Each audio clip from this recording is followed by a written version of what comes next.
मंगळारा आंबोली महादेवगड पॉइंटाचेर देगणात पडिल्ल्या पर्यटकाचो सोद बुधवारा सकाळी सावन परतून सुरू झाला। दाट धुके आणि काळोख आशिल्ल्यान मंगळारा सोद वावर थांबयल्लो। निपाणी बेळगांवच्या 9 जाणांचो पंगड आंबोली आयिल्लो। तातूंत आयूब सय्यद नावाचो एक पर्यटक 400 फूट खोल आशिल्ल्या देगणात पडलो।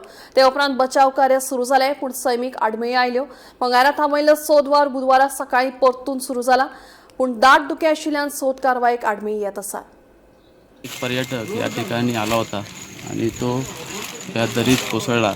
त्यामुळे काल धोका असल्यामुळे इथे काही करता आलं नाही, काही रेस्क्यू करणे शक्य झालं नाही। त्यामुळे आज सकाळी आमची रेस्क्यू टीम या ठिकाणी आलेली आहे आणि सकाळी एक प्रयत्न अशा इथे केला गेला। त्या ठिकाणी पुढे गेल्यानंतर थोडंसं धोका असल्यामुळे आणि दरी खोल असल्यामुळे तिथे जाणं शक्य झालं नाही। त्याच्यामुळे एक टीम आता आमची खालच्या बाजूने चालत त्या ठिकाणी पोहोचण्याचा प्रयत्न करत आहे आणि एक टीम इथून परत खाली जाण्याचाही प्रयत्न चालू आहे।